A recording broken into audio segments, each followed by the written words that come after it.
여러분은 안작을 처음 어디서 이 용어를 들었는지 궁금합니다.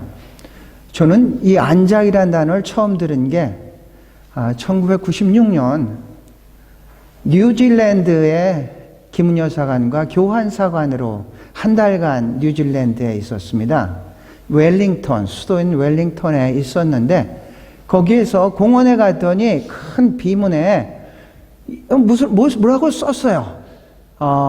오스트레일리아라는 이름도 있었고 갈리폴리라는 이름도 있고 터키도 있었고 뭐 이런 이런 용어가 나오면서 안작이라는 그런 용어가 있어서 뭐 이게 뭐야 읽어봐도 전혀 이해도 안 됐었고 이게 뭔가 그러다가 이제 교환사관을 마치고 호주로 이제 거쳐서 이제 한국으로 돌아가는데 이제 호주로 와서 이제 시내를 가다 보니까 저는 이렇게 큰 다리가 있어서 이게 무슨 다리지? 이게 하버브리지나 보다 이렇게 생각을 했었는데 이렇게 그 다리를 건너다 보니까 하버브리지는 옆에 좌측에 있어가지고 이게 뭐지? 그랬더니 그게 안작브리지라고 해서 그때 이제 두 번째 이 안작이라는 게 무슨 의미가 있긴 있나 보다. 그러다가 이제 호주로 오고 나서 그때부터 이제 안작이 이렇게 큰 의미를 가지고 있구나. 그때 이제 처음으로 이제 알게 됐습니다. 이번 목요일이 안작 때입니다. 안작이라는 것은 이제 Australian and New Zealand Army Corps, 호주와 뉴질랜드 연합군을 의미하고 있습니다. 호주에서는 큰 그 기념일이 있습니다. 가장 큰 기념일 이제 두 가지를 얘기하는데 1월 26일 오스트레일리아 데이가 있고 두 번째로 이제 4월 25일 안작 데이가 있습니다. 그런데 오스트레일리아 데이가 이제 건국, 그러니까 유럽인들이 와가지고 나라를 만든 날이니까 굉장히 더 의미가 있을 것 같은데 이 오스트레일리아 데이에서는 여기에 살고 있는 애버리지니들이 그날을 인베이전 데이라고 해가지고 침략일이다, 수치일이다 해가지고 이 국론이 일치는 하지는 못하고 있습니다. 그래가지고 이 오스트레일리아 데이보다도 오히려 이 안작 데이를 어떤 화해, 일치 이런 걸 생각하면은 더 크게 이제 지키고 있는 그런 형편입니다. 이 안작 데이라는 것은 이렇게 오스트레일리아 데이를 호주의 날 이렇게 번역하다 보니까 안작 데이는 안작의 날 이렇게 이제 제가 그냥 그렇게 번역을 했습니다. 보통 안작의 날이라는 표현을 쓴 것 같지는 않고 안작 데이라고만 이렇게 쓰는 것 같습니다.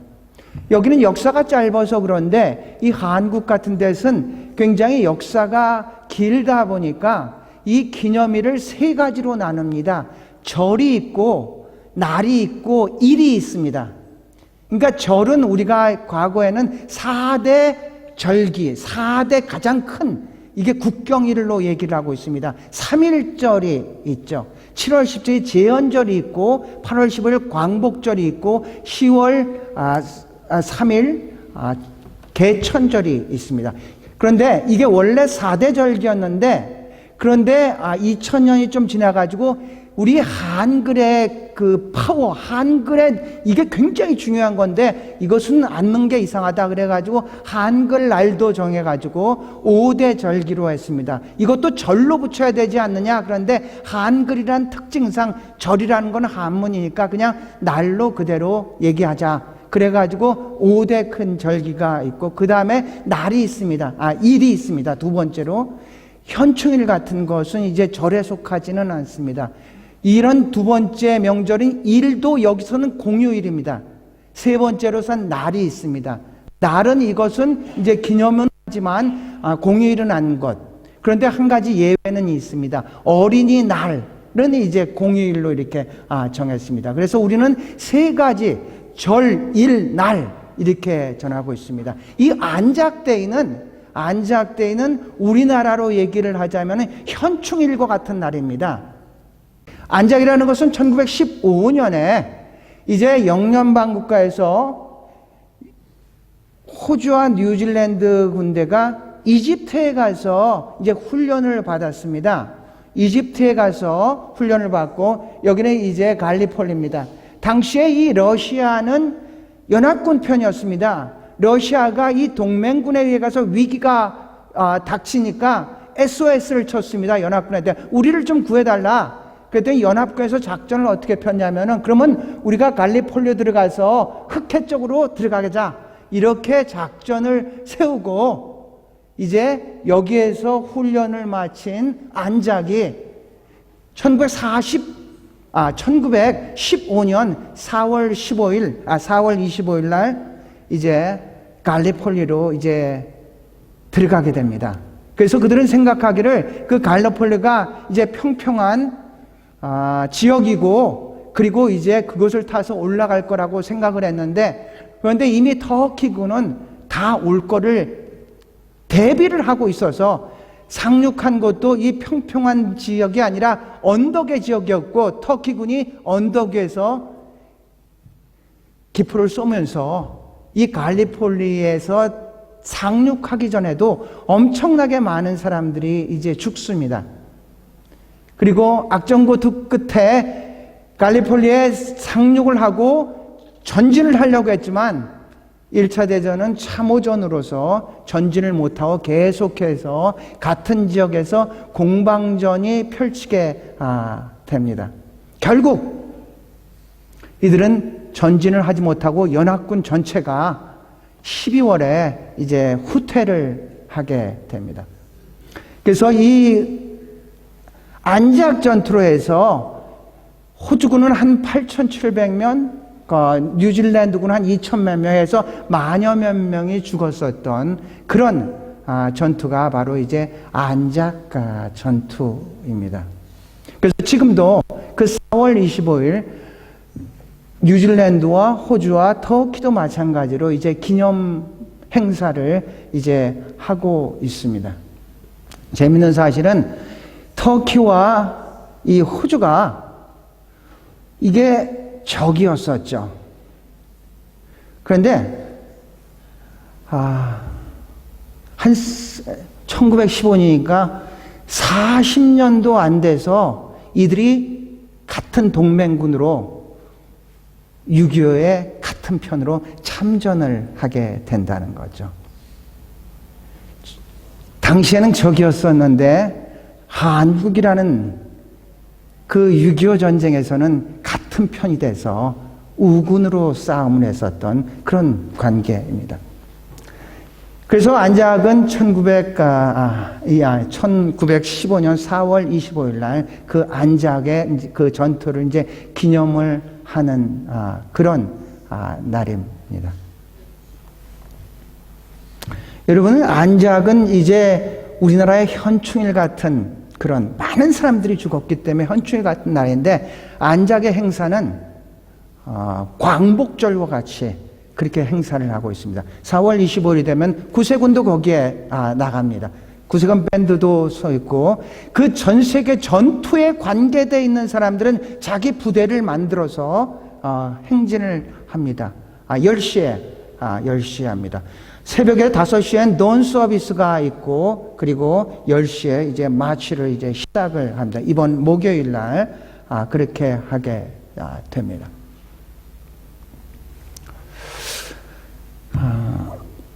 지금도 RSL 클럽에 가면은 6시에 가면 정확하게 이분들이 거의 다 술을 드시는 분이지만 갬블링을 하더라도 6시에 일어나서 이 전몰용사 순국선열을 위한 묵념을 합니다.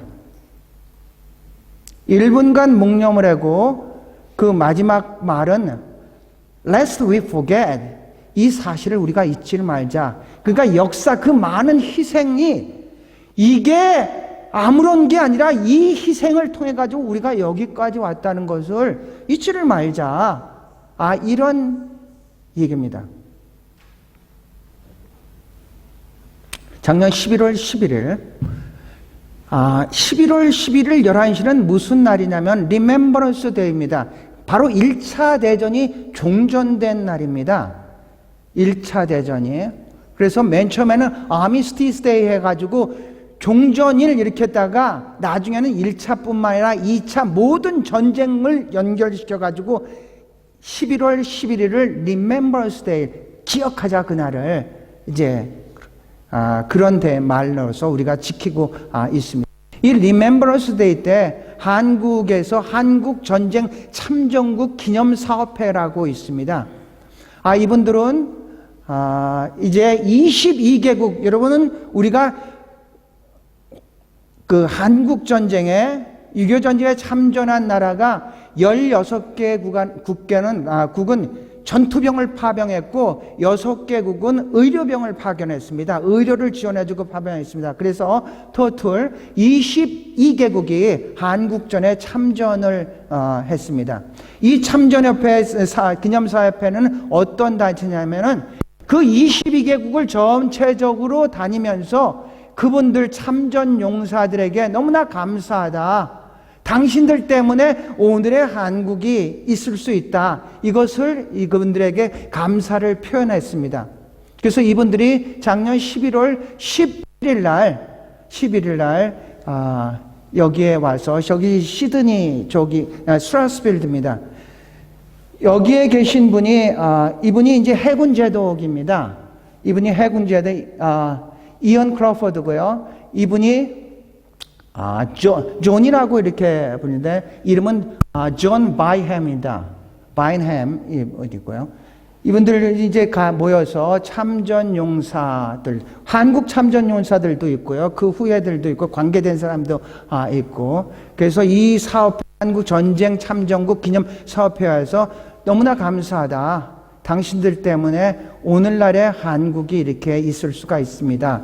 그래서 존 바이햄 같은 경우에는 이렇게 이제 훈장도 주고 이렇게 그랬습니다. 이 안작이라는 곳은 정말로 대단합니다. 여러분은 호주의 상징적인 동물이 뭐라고 생각하십니까? 호주를 상징하는 두 종류의 동물이 있습니다. 호주를 상징하는 건 무슨 동물이라고 생각해요? 호주 문장에 두 동물이 이렇게 딱 서 있습니다. 저기 그 캔버라에 가면은 그 국회 앞에 이제 크게 그려져 있습니다. 호주를 상징하는 동물은 하나는 캥거루고 하나는 이뮤입니다. 캥거루와 이뮤입니다. 이것은 두 가지의 의미에서 호주를 상징하는데 이 캥거루와 이뮤는 뒷걸음질치를 못한다고 합니다. 그래서 싸움을 하면은 이거는 임전 못합니다. 이거는 앞으로만 전진을 하는, 바로 그게 오스트레일리안 스피릿이고 안작 스피릿입니다. 우리는 후퇴라는 것은 없다. 안작 같은 경우에 만여 명이 죽었으니까 엄청나게 큰 희생이죠. 그런데 이 소식을 본토인 호주에서 듣고 더 많은 사람들을 파병을 합니다. 만약에 비율로만 따지자면 이 호주만큼 이 군사를 갖다 많이 보낸 그런 나라는 거의 없습니다. 왜냐하면 당시 호주의 인구는 한 500만이었었는데 전투에 참전한 그 참전 용사들이 30만이었습니다. 만약에 이것을 갖다가 환율하자면 100사람이라면 한 6명 정도가 참전을 했는데 이 100사람은 어린아이부터 어른, 그 노인까지 다 했으니까 여기에서 만약에 한 2분의 1로 한다면은 이것은 50명 정도의 6명이 참전을 한 거죠. 그러니까 엄청나게 많은 사람들이 참전을 했습니다. 이것은 선교의 역사에서도 이제 똑같습니다. 우리나라에 1889년에 데이비스 선교사가 와서 6개월 만에 부산에 가서 소천을 하셨는데 이 소천하셨다는 소식을 듣고 오히려 본토에서는 더 많은 선교사를 한국에 파송을 했습니다. 그러니까 호주의 정신, 안작의 정신은 이 사람들은 물러서지를 않는 그런 겁니다. 어제 조니 바니햄 이분을 이제 인터뷰를 하러 이제 어제 비가 내렸는데 이제 갔습니다. 그래서 이분과 이제 인터뷰에서 당신은 어떻게 한국전에 참전을 하게 됐냐 물어봤습니다. 그랬더니 이분은 퀸즐랜드 사람인데 자기는 어드벤처라고 하면서 자기는 모험가라고 합니다. 자기는 사실은 두려운 게 거의 없다고 이렇게 얘기를 하면서 이제 시드니에 왔는데 시드니에 와서 보니까 일자리가 없는데 이 군대를 모집을 하더랍니다. 이 군대를 가면은 이제 모든 것들이 먹을 거가 입을 거가 잘 자리가 해결이 되니까 일단 입대를 딱 하게 되는데 한국전에 이제 보내기 시작하면서 군대를 입대 정식으로 정규군이 되려면은 21상 이상이 돼야 되는데 이분이 그때 18살이었다고 합니다. 그런데 21세 이상이 가능을 하니까 그냥 자기는 22세다 이렇게 쓰고 이제 참전을 이제 하게 됐답니다. 이제 사람들을 많이 보내니까 그때는 자원병입니다, 모두가. 그러니까 뭐 그 구체적인 뭐 어떤 그 지금과 같이 birth certificate 이런 것들은 살펴보지 않고 그대로 입대를 해서 이제 한국으로 이제 가게 됩니다. 일본에서 한 2개월 정도 머물다가 부산을 도착해 가지고 기차를 타고 이제 전선 가까운 데 가서 거기서 트럭을 타고 이제 전선으로 지금의 이제 그때는 53년 초입니다. 그러니까 이제 이미 계속해서 38선을 중심으로 해서 계속해서 이제 공방전이 있었던 그런 시대입니다. 이번에 이분이 지금 연세가 그러면 어떻게 되겠습니까? 연세가 어떻게 되겠어요?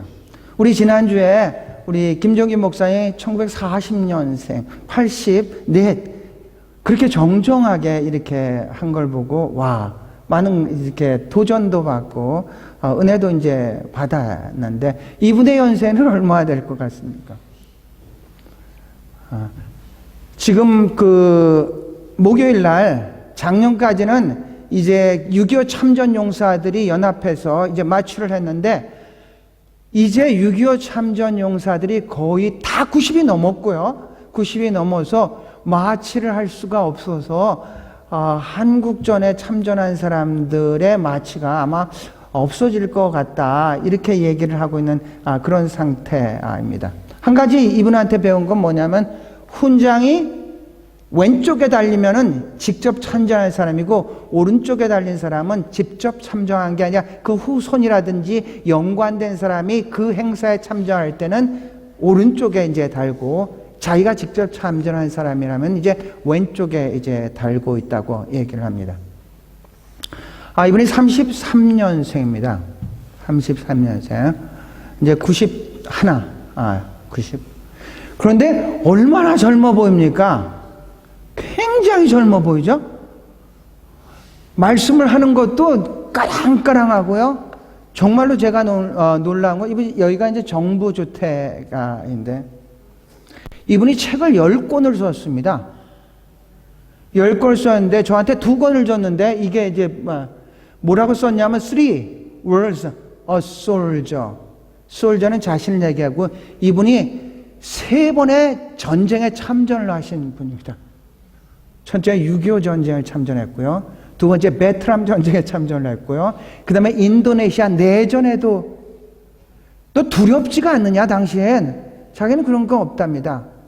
자기는 대학을 나오지 않았는데 전쟁터가 자기한테는 대학이라고 합니다.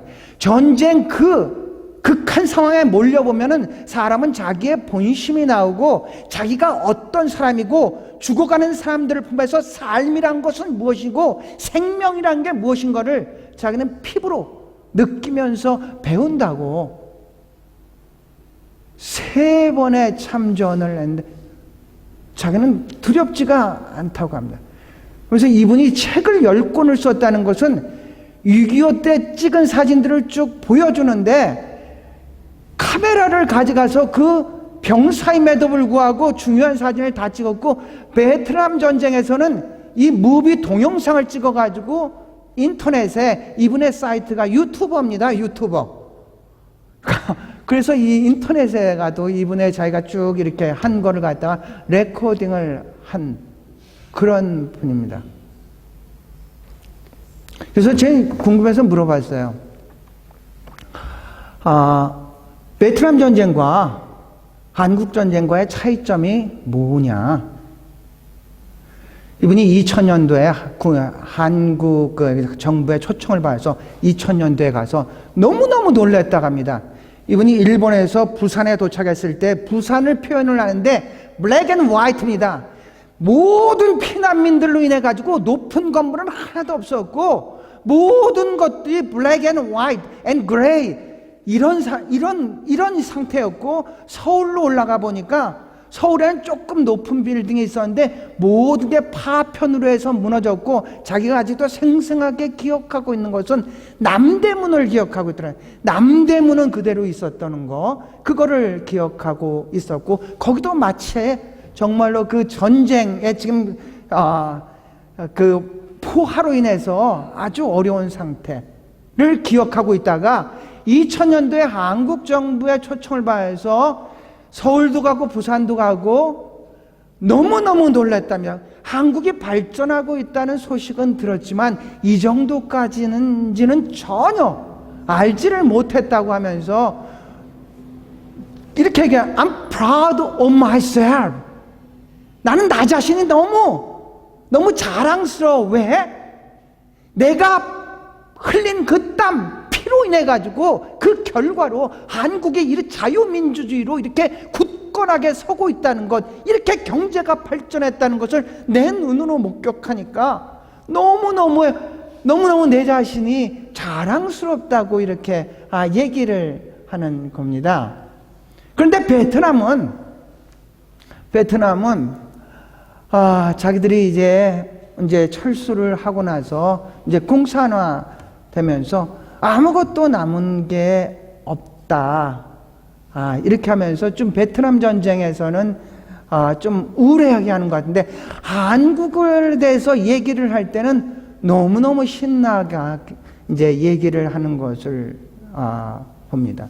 그래서 당신들 때문에 오늘날의 한국이 있다. 고맙다. 이렇게 하면서 이제 인터뷰를 이제 마쳤습니다. 오늘 저희들이 읽었었던 그 본문, 우리가 너무나 잘 알고 있는 말씀이죠. 이 본문을 말씀한 예수님께서 말씀한 그 상황을 이해한다면은 이 의미를 좀 더 구체적으로 우리의 피부에 닿게끔 우리가 이 본문을 갖다 이해할 수 있을 거라고 생각합니다. 이건 12장인데 11장에는 어떤 사건이 있냐 하면은 이제 나사로를 살리는 사건이 있습니다. 11장에 나사로를 살리고 그 다음에 12장에 넘어와서 예수님께서 이제 예루살렘의 마지막 최후의 입성을 하게 됩니다. 최후의 입성을 하게 되니까 이제 예루살렘 아닙니다. 그리고 13장은 이제 최후의 만찬을 하는 겁니다. 그러니까 예수님께서 최후의 입성을 해서 예루살렘 안에 있었을 때 있었던 일의 그런 사건입니다. 예수님께서 안에 있다는 것을 알고 어떤 헬라 사람이 빌립한테 당신의 스승을 좀 만나고 싶다. 그러니까 빌립이 안드레한테 얘기를 합니다. 안드레한테 이 헬라 사람이 만나기를 원한다 해서 둘이 가서 예수님한테 이 헬라 사람이 만나기를 원합니다. 그때 예수님께서 제자에게 이제 하신 말씀이 바로 이제 이 말씀입니다. 뭐라 그럽니까?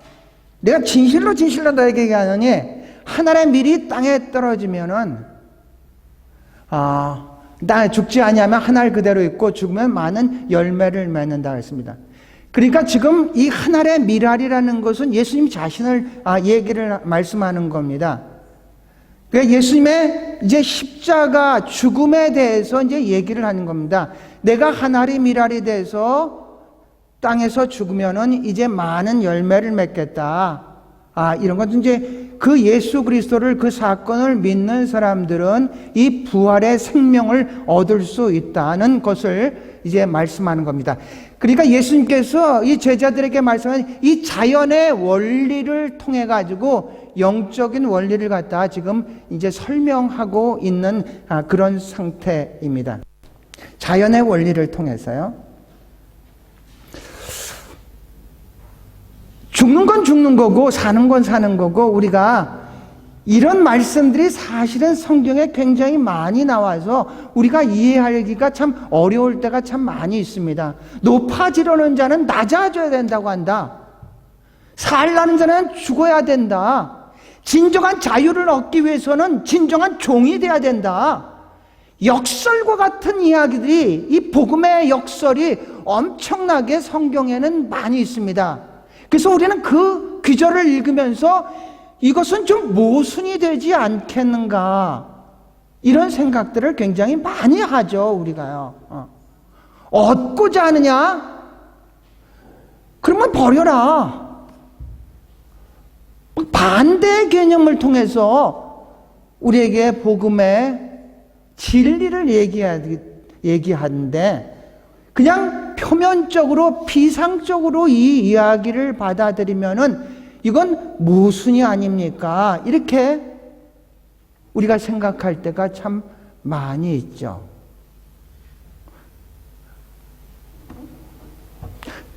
역설이라는 것은 그런 겁니다. 역설이라는 것은 이 표면만을 우리가 바라보면은 문제가 있는 것 같은데, 그 표면 넘어, 그 표면의 이면에 있는 그 진리를 깨달을 수 있다면은, 하나님께서 이런 의미를, 예수님께서 이런 의미로 우리에게 주시는 말씀이는구나, 그때 깨달을 수가 이제 있는 것이죠. 섬김을 받으려는 자는 오히려 섬기는 자가 되어야 된다고 했습니다. 우리가 알고 있는 그 이순신 장군이 하신 그 말씀도 생즉사, 사즉생이라는 말. 죽고자 하는 자는 살 것이고 살고자 하는 자는 죽을 것이다. 뭐 이제 그런 얘기입니다.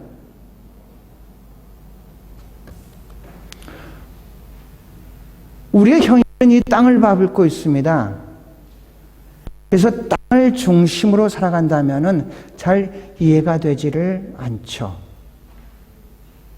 땅에서 하늘을 바라볼 수가 있어야 되는데, 하늘을 보지 않고 땅을 중심으로 살아가는 사람들은 이 말씀을 이해할 수가 없습니다.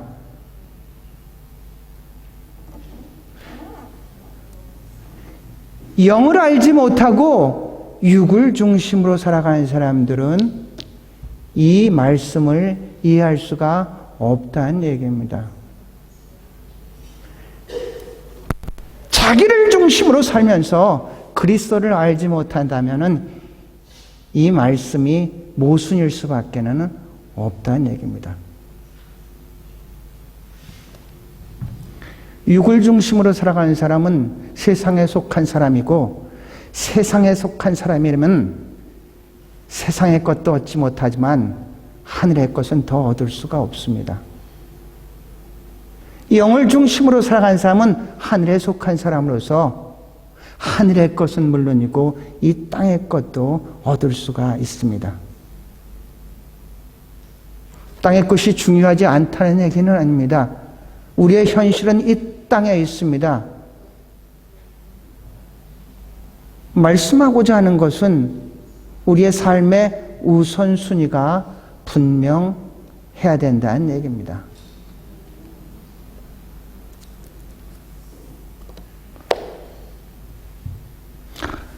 우리가 하나님의 미랄로 살기를 원합니다. 그래야지 우리는 많은 열매를 맺을 수가 있습니다. 육을 중심으로, 세상을 중심으로, 자기를 중심으로 살아가는 사람들은 결코 시간이 가면 갈수록 잘못 살았다고, 이게 뭔가가, 내가 나의 인생이 참 어리석었다고 그렇게 고백할 수밖에 없습니다. 여러분도 최근에 그런 생각을 했습니다. 나이를 어르신들한테는 죄송하지만 먹다 보니까 젊었을 땐 전부 이거를 잃으면 전부라고 생각한 것처럼 좌절하고 절망할 때도 있었고,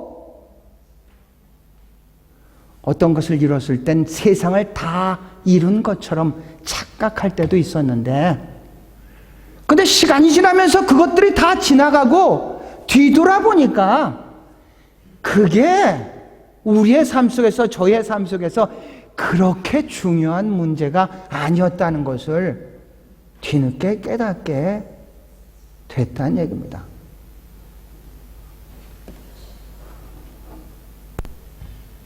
이것이 전부라고 생각하면서 그 좌절했던 시간, 절망했던 시간, 낙심했던 시간, 포기했던 시간, 그때 내가 이것을 알았으면은 그렇게 살지는 않았을 텐데, 그것이 전부인 줄 알았기 때문에, 지나고 나면 그것은 아무것도 아니었었는데,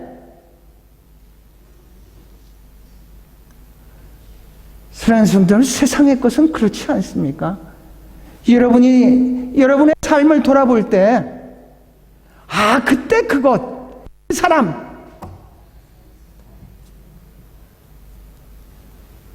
여기서 보니까 그냥 우리의 삶의 일부였지, 그 사람이 전부가 아니었었는데, 그 사건이 전부가 아니었었는데,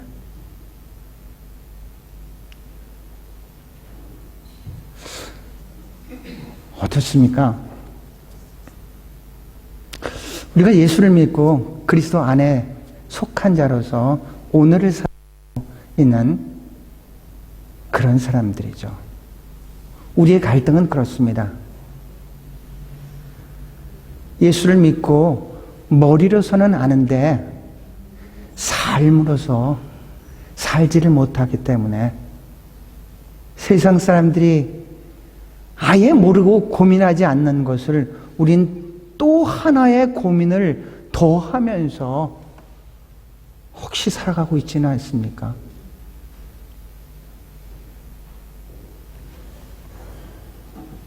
하나님의 밀이 썩어야지 많은 열매를 맺는데, 마지막 질문 하나 드리겠습니다. 우리가 살면서 어떤 사람이 강한 사람이라고 생각하십니까?